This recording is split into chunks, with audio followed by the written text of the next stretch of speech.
God is blessed everyone, and welcome to my Pagan Astrology series. Today we are going to be doing the planet Jupiter, but not only that of the scientific aspects, but that also of the pagan aspects of Jupiter. But first, let's hop in our spacecraft and head to Jupiter.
Welcome back everyone, I hope you enjoyed our flight over Jupiter.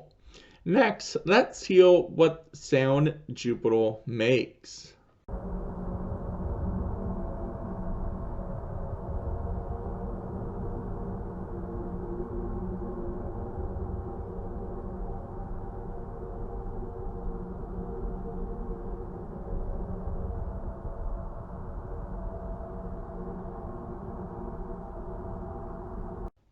That isn't the scariest planetary sound that I have heard, but to me Jupiter's making like a high-pitched humming sound. That could also be caused by Jupiter's high gravitational pull. Anyhow, let's go on to the satellites that have been launched to Jupiter. There has been 6 satellites sent to Jupiter so far, and they are Pioneer 10, which was launched on March 2nd, 1972. Pioneer 11, which was launched on April 5th, 1973. Voyager 1, which was launched to Jupiter on September 5th, 1977. Shortly followed by Voyager 2, which was launched on August 20th, 1977. Galileo was launched on October 18th, 1982. The last satellite to be launched to Jupiter was Juno on August 5th, 2011. And Juno is the wife of Jupiter. Jupiter is 484 trillion miles from our Sun, or 778 trillion kilometers. It takes the Sun 43 minutes to hit Jupiter. The temperature on Jupiter varies. It's usually negative 166 degrees Fahrenheit or negative 110 degrees Celsius. If you were to go through Jupiter, you would literally only survive less than 1 second. The radius of Jupiter is 43,440 miles, or 69.911 kilometers. You could fit up to 13 Earths inside of Jupiter. If you looked at the size rather than the mass, Jupiter could hold more than 1,000 Earths. A full rotation of Jupiter takes about 12 Earth years. 1 day, however, on Jupiter is equal to that of 10 hours. The atmosphere on Jupiter is made up of 90% hydrogen and 10% helium.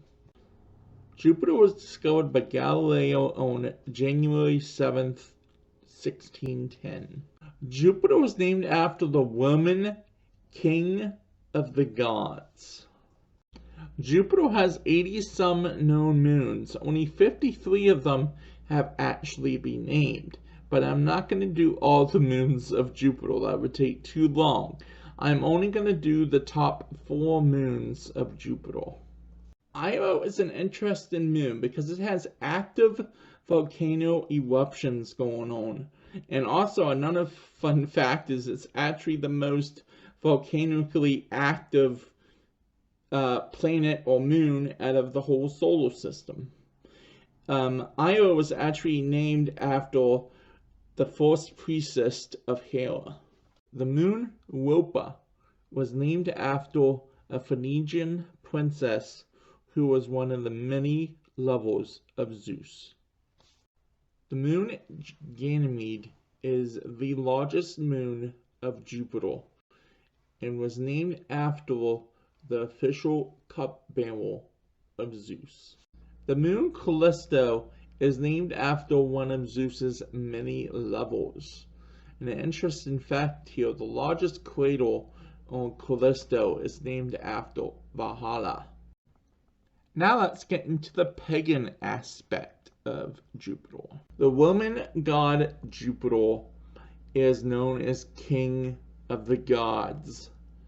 His sacred day is that of a Thursday. The zodiac of Jupiter is that of Sagittarius. I am also a Sagittarius. The element that we work with Jupiter is that of fire. The fire element symbolizes passion, creativity, and inspiration. When working with Jupiter, you always want to make sure that you have this symbol somewhere around you, because it does help in the spells, especially when working with the elemental gods, to have their symbol. The absolutely best Sabbath to work with Jupiter is in Melbourne. It's also known as the fall equinox. Roman god Jupiter does have a festival. It is actually called the Festival of Jupiter, and it is held in the spring equinox. So not only is it great to work with Jupiter on his Sabbath of the fall equinox, but also you can work with him on the spring equinox. Jupiter's sacred animal is that of the eagle. The four main stones of Jupiter is that of the yellow sapphire, which attracts wealth and success. Sodalite supports communication, enhances intuition, encourages truth, boosts confidence, overcomes negative thinking, and increases mental clarity. Amethyst is one of my favorite stones. It is used for nobility, purification, or psychic powers, but I mainly use it for that of spiritual communication. The gemstone lapis can be used for empowerment, speaking the truth, or clairvoyancy. Jupiter's color is that of white, and white represents that of purity. In conclusion, I hope you enjoyed the pagan astrology of Jupiter, and that you got enough scientific aspects of Jupiter as well as the pagan aspect. And remember, no one person knows it all. God bless.